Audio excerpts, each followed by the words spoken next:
Imagine you're a clinician and a 13-year-old athlete sits in front of you. They've just spent 12 grueling months recovering from knee surgery. They're desperate to return to basketball. You must decide, are they ready? You run them through the standard test like this jump test. That stresses their knees. You analyze the crucial moment when they land. You can't spot any red flags, so you clear them to return to play. But just weeks later, you find out they got injured again. This outcome is devastating for both patients and clinicians. Unfortunately, this is the case for 1 in 3 children who return to sport after knee surgery. How can this happen? The problem is injury risks aren't always obvious.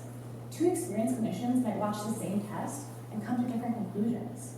We have no objective way of spotting red flags as an athlete moves. That's why I'm creating a better approach, one that removes the guesswork. Here's my research in 3 steps.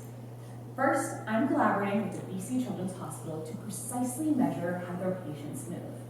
Instead of relying on a clinician's eye or video footage, I'm using motion capture technology.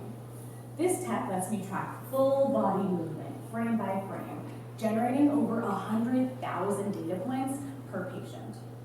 Second, I'm distilling all this data down into useful insights. I'm testing a processing method called principal component analysis in a way that hasn't been done before for return to sport screening. What makes this tool powerful is its ability to detect movement patterns that may signal injury risk, clues that clinicians might not catch manually. Third, I want to identify what these re-injury risks actually are.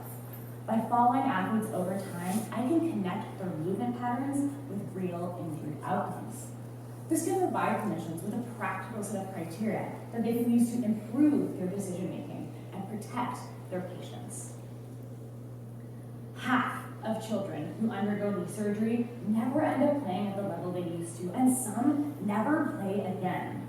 With over 5 million children suffering from sports-related injuries each year in the US alone, the need for better injury prevention has never been greater.